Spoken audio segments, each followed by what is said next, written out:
Keep it pyro. You're checking out Pyro Radio this Monday evening with me, Jay Fresh. Joining me now on the phone line, because I have to call him up, man like Detail. What's happening, bro? Yes, broski. How you doing, man? I'm really good, man. You know, like the sun is shining. I'm a half glass kind of full kind of guy. Very positive. Life is good. How's things for you right now? Man, it's all good. For the same reason, man. For the same reason. The sun is shining. The only con I've got, the only negative I've got about it is these mosquitoes are brave, man. they're lurking. They're lurking in the shadows. They're staying there. They're being tactical with their moves right now because they know we're gassed about being outside, being in the sun. They're like, they're not. The humans are not focusing. We're gonna get them. And you know what? I'm gonna upset you by saying I haven't experienced any mosquito attacks now, but the fact that I've said that and put it out there means the next time I step outside the door, I'm just gonna get attacked. I'm just fully gonna get done. The power of the jinx, man. The power of the jinx. Yeah, you know how it is, man. It's mad. But it's great to have you here on the show, Pyro. Let's just kind of jump straight into things. So, you are an artist who online, especially on Instagram, you like to put up your freestyle sessions. New tracks from new artists are dropping left, right, centre. You always jump up, do your version. What's your favourite one you've done so far? Oh, wow. So the freestyle series has been like, I've been trying to make it like every Thursday. So I kind of call them like the Thursday freestyles. My favourite one out of all of them, from myself or the actual song that let's go for your version of, for what I did. Yeah. For what I did with it, I would say it will probably be, I'm leaning towards that H one, the 30 cover. Yeah. Was that by H? Yeah. My cover of 30 by H. I'd probably say that's probably my favourite one out of the recent bunch. Sick. Do you know what? I've been flicking through them. I'm like, there's a range of tracks there. Obviously, there's like a range of kind of different ways you've attacked it. But I'm really liking the Redman one. Oh, thank you. Yeah. Thank you. I don't know why I always forget about that one, bro.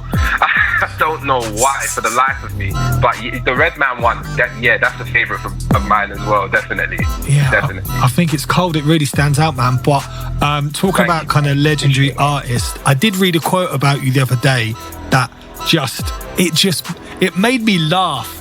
It made me laugh because I heard where they came from with it, but I just thought, I wasn't expecting that. And I directly quote, if Eminem, MF Doom and Kool Keith had a threesome, Detail would be the baby that would come out of that madness.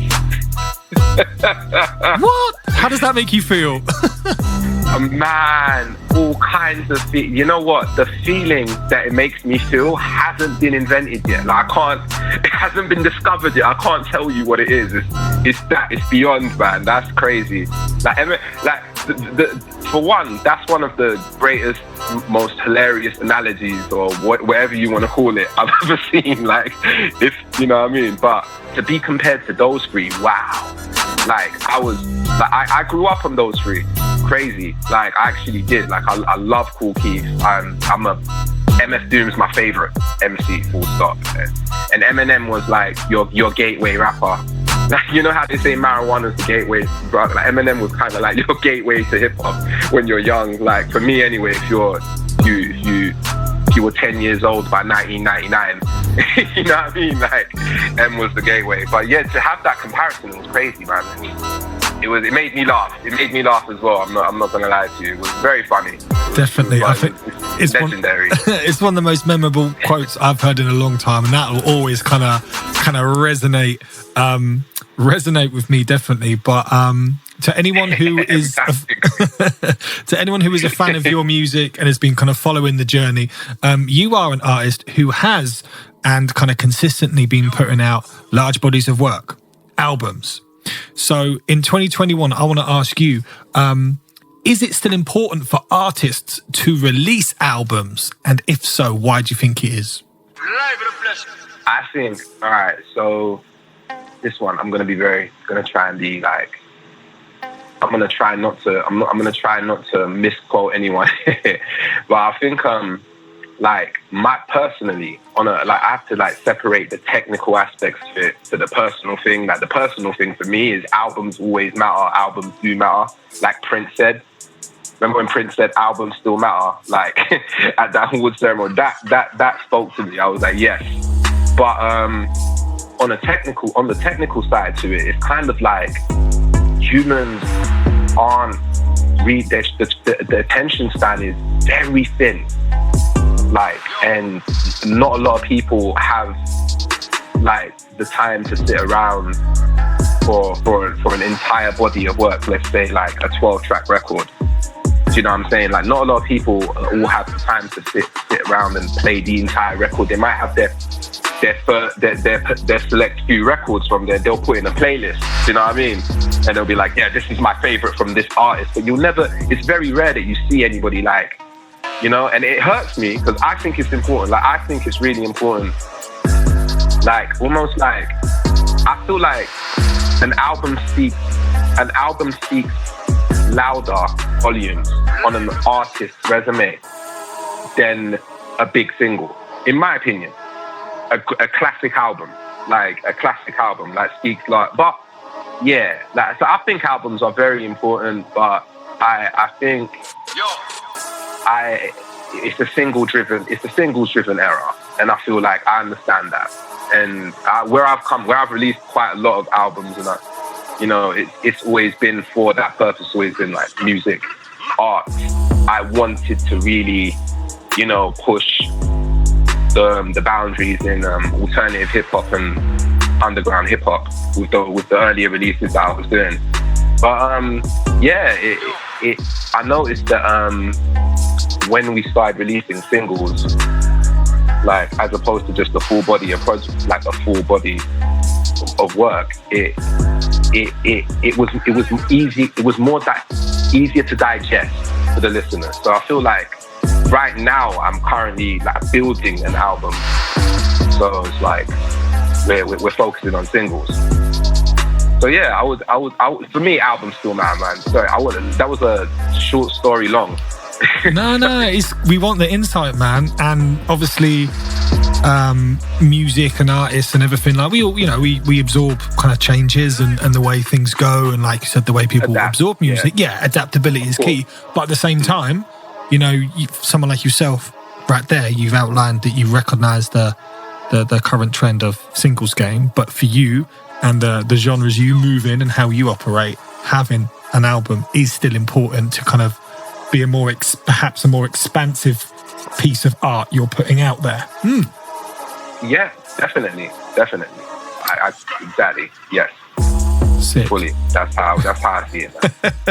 No, it's good, man. It's good. Now, you are someone who's also active on socials. Not every artist is, and some people on socials they kind of put stuff out there, and it's kind of middle of the road. And some people put stuff out there that's really kind of on their mind. And I find those people are the most interesting people to follow. So there is a term that some listeners here at Pyro may have come across, but not be too familiar with what it means. And that term is industry plant. So from your perspective, what kind of is an industry plant? And is it a good thing? Is it a bad thing, or somewhere in the middle? I'd love to know your opinion. Well, you know what? That's amazing, because I literally asked this question on Twitter. Did you see that? Did you do a Nardwuar? Did you do a Nardwuar? Possibly. There was some research involved in interviews. You know what? They're the best kind of interviews in the world, man. You smashed it.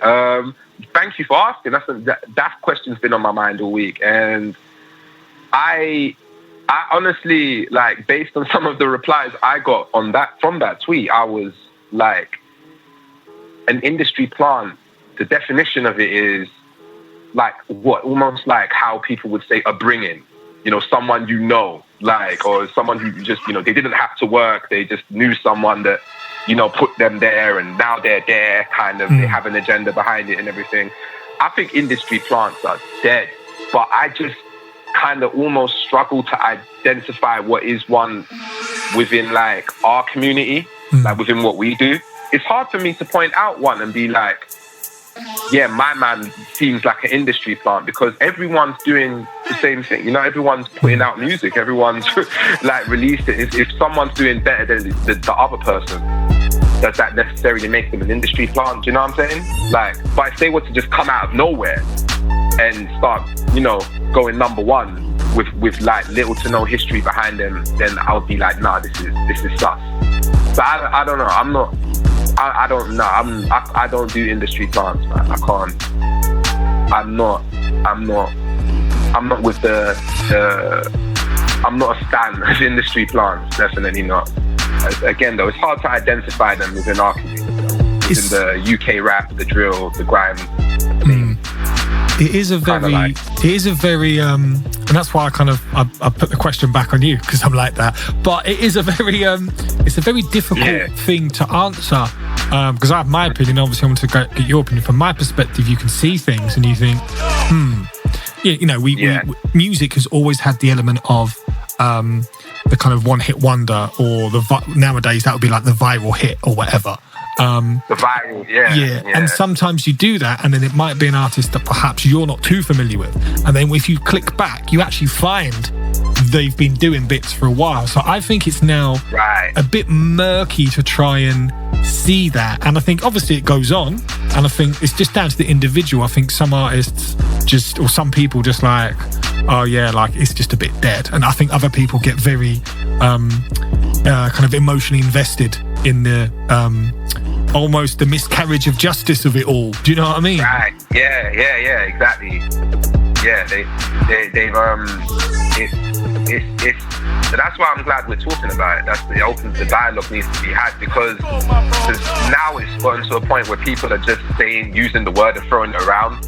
He's an industry plant. Like I heard a new MC was an industry plant, but I won't even say their name, but I think that kind of was what made me start bringing up the question, because I was like, really?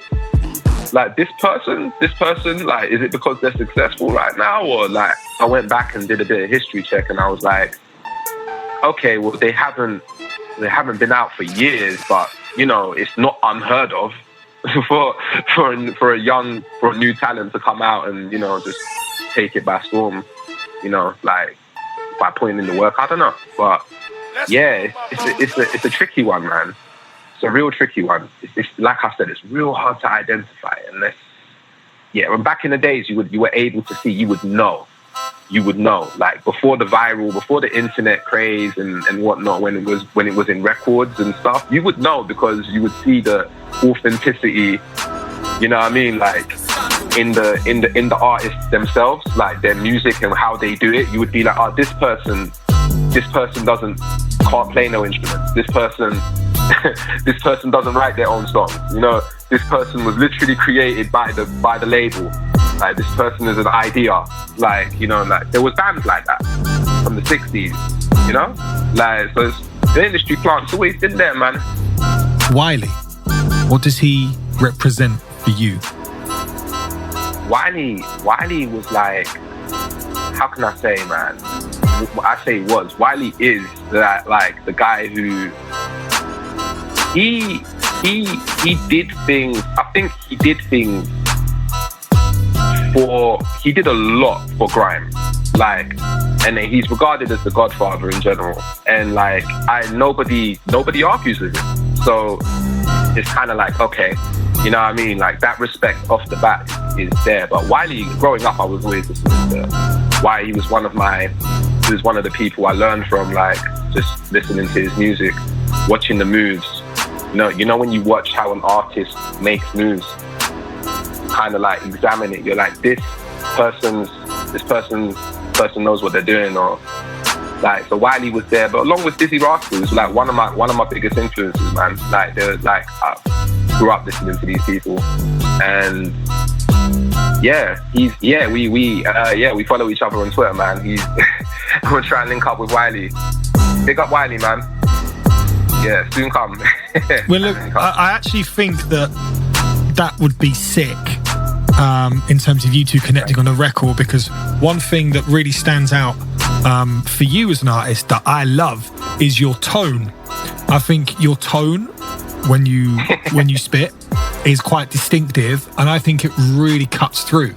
And I think, you know, you press play on your record, and to me, it's that voice that's instantly recognizable as that's you. So I think sonically, the idea of you and Wiley on a track, I think that would be super gas. Yeah, that would be gas. Yeah, definitely, bro, man. We're putting it out in the ether. I'm putting it out in the ether. Definitely, and thank you, man. I appreciate you, bro. I really appreciate you. Like, I've been working the tone talk years, man. Like, you know when people first start rapping, they have a rap voice. Do you know about this? Yeah. Like, go on, break it down. Right, so when you first pick up a pen, or maybe, I don't know, when you first hear that MC or whatever that makes you want to be like, I want to do this. And like now you're rapping, and you've got your little name and your crew that you made up and whatnot and stuff, and like, you know, you're writing your lyrics down, and like you think that the way them people, that you're basically just emulating the people you're listening to, right? So like you think that the way they're rapping is a voice that they're putting on. Like, and a lot of them do. So a lot of rappers have a rap voice, like Be Real from Cypress Hill. He's like the earliest example I can name. Like when you hear him, he's like he'll speak to you like this in an interview, you know? Like when you hear him rap, it's like insane and the man brain. It's like raw. you that's not how you talk. Like, so it's like, okay, so there's a rap voice, you know. Some rappers have them, then other rappers are more monotone, or they speak in their normal kind of like or they'll speak in like a more jazzed up version of their normal speaking tone, you know, like energetic, like you're performing. Yeah. So you're like you're speaking enthusiastically, like and then some people just straight up put on a rap voice kind of thing, and there's nothing wrong with either of them. But I feel like when you're a beginner, you instantly have like a rap voice, like wherever you think sounds like a rap voice, like yeah, you put it on, and like it's just, you know what I mean? But that's just me, man. That's some old hip hop jargon right there. Me talking. Now you've given me some ammunition now, because from now on, pretty much any MC interview, I'm going to be like, right, tell me about your finding your voice. Tell me about the first time you delivered and what that sounded like. Thank you, man. You know what? Thank you for bigging up what you said about my tone, man. Thank you. Like that's what made me even think about it. I was like, you know what? That's been a mission. I remember when I didn't sound like me. Like, you know what I mean? But yes, definitely. Yeah, I'm glad I gave you that one, man. Yeah, man. All part of that journey and growth. And you know, as we're going like full pelt through 2021, halfway through the year already, which is just mad to even consider. But anti-season continues. So what's in store? Ooh. Anti-season, what's in store? Like right now, I'm seeing new singles from Miss Ali. I'm seeing an EP called Showcane with Britters and Kane and Shogun, and produced by Turkish Disciple. Bro, everything that I'm gonna say is produced by Turkish Disciple. I'm seeing some new Detail singles, like which will and I'm seeing some new Britters and Kane singles as well. Like literally, like and I believe Shogun's dropping tomorrow a record produced by Dizzy Rascal, which is crazy. Yeah, so that's like everybody's like anti-season continues, man. Like almost like the Avengers. It's like the Marvel Cinematic Universe. It's like, you know, when each movie comes out, you're like, yo, that's connected to the next one. I can't wait till they link up again. Like, so yeah, anti-season continues. So yeah, there's a plethora of new stuff coming out, man.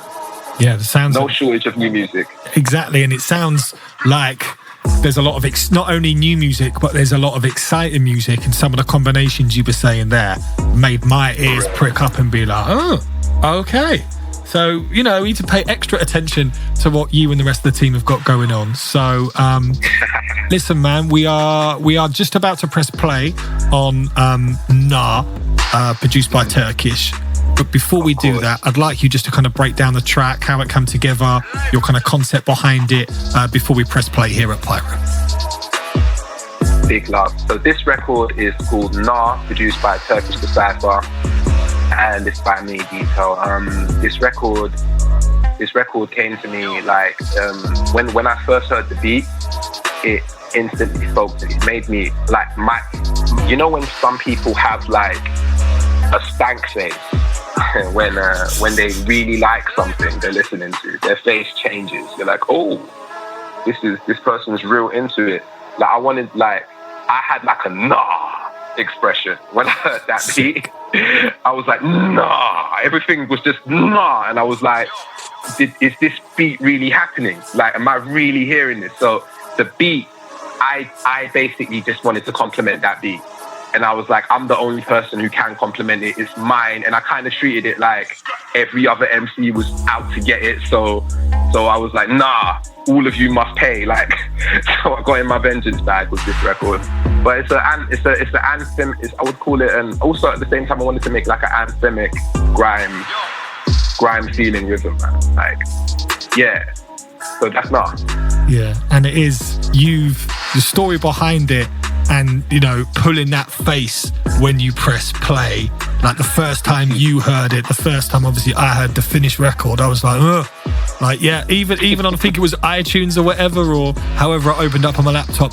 That's right, I did wheel it up and take it right back to the start and pressed play again, because it is super cold. Super cold. So listen, thank you so much for joining us here at Pyro's Day Detail. Please introduce that track you've just been speaking about, and we'll play it right here, right now. Much love. Big up J Fresh all day, man. Thank you. I'm humbled. You're listening to the J Fresh Show, Pyro Radio, and this is Nah by Detail and Turkish Decipher.